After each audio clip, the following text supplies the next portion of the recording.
Hi tech होने का दम भरने वाली अमेठी पुलिस एक परिवार के कातिल चंदन की गिरफ्तारी में पूरी तरह से फेल साबित हुई। लाव लश्कर, उपकरण, संसाधन सब धरे के धरे रह गए। पुलिस सिर्फ यहाँ वहाँ दबिश देने में व्यस्त रही और एसटीएफ ने अपना काम कर दिया।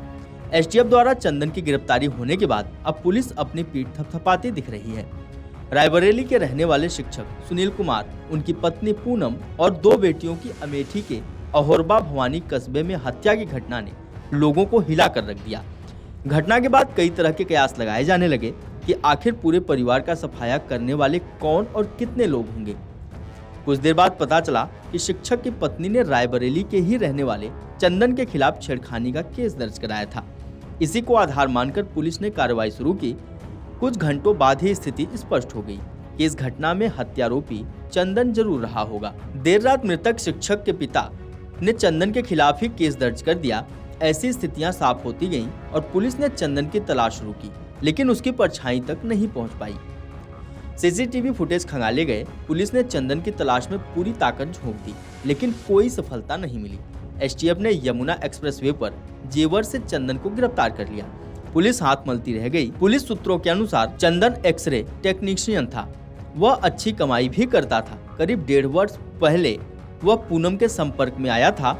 चंदन पूनम पर खूब पैसे खर्च करता था। चर्चा है कि चंदन ने करीब 10 लाख रुपए में रायबरेली के इंदिरा नगर में पूनम के नाम 2 बिस्सा जमीन भी ली थी, जिसमें चंदन व उसके रिश्तेदार दीपक गवाह थे। चंदन ने पूनम और उसके परिवार से अपने रुपए मांगने शुरू किए तो दोनों के संबंधों में खटास आ गई। इसी के बाद पूनम ने उससे दूरी बनानी शुरू कर दी। यही राज आगे चलकर हत्या की वजह बन गई। पुलिस भले ही दावा कर रही है कि चंदन वारदात के लिए पहली बार अहोरबा भवानी स्थित पूनम के घर आया था, लेकिन सच्चाई यह नहीं है। वह कई बार यहां आया था। उसे क्षेत्र में मकान की पूरी जानकारी थी। चर्चा है कि जब से शिक्षक का परिवार यहां रहने लगा था, तब से वह यही चक्कर लगाता रहा। उसे क्षेत्र की पूरी जानकारी थी। तभी उसे पता चला कि वारदात कैसे, किस समय अंजाम देना है, किस तरह भागकर निकल जाना है। इसलिए उसे घटना के दिन अपनी बाइक रिश्तेदार की दुकान के पास खड़ी की। हत्या के बाद वह भागकर अपनी बाइक के पास पहुंचा और फिर आसानी से फरार हो गया। पुलिस मुठभेड़ के बाद शनिवार सुबह चंदन को जिला अस्पताल से सीएचसी ले जाया जा रहा था। इस दौरान उसे सवाल किया गया कि घटना में प्रयुक्त पिस्टल वह कहां से लाया था। उसने जवाब दिया कि पता नहीं। उसने पूनम से रिश्ते की बात भी नकार दी। बच्चों की हत्या पर बोला, मुझसे गलती हो गई। आपको बता दें, शिक्षक परिवार की हत्या के लिए चंदन ने देसी पिस्टल का इस्तेमाल किया था। 2 मैगजीन भी प्रयोग की थी। चंदन ने 37,000 रुपए में पिस्टल खरीदी थी। सूत्रों के अनुसार चंदन ने अंबेडकर नगर से पिस्टल खरीदी थी। पुलिस असलाह सौदागरों के बारे में जानकारी जुटा रही है। एएसपी हरेंद्र प्रताप ने बताया कि पुलिस के पास अहम साक्ष्य हैं। चंदन ने ही सभी हत्याएं की हैं। उसके फोन की सीडीआर निकाली गई तो लोकेशन घटना स्थल पर मिली। घटना के समय उसने बाइक जहां खड़ी की थी वहां भी लोगों से पूछताछ की गई।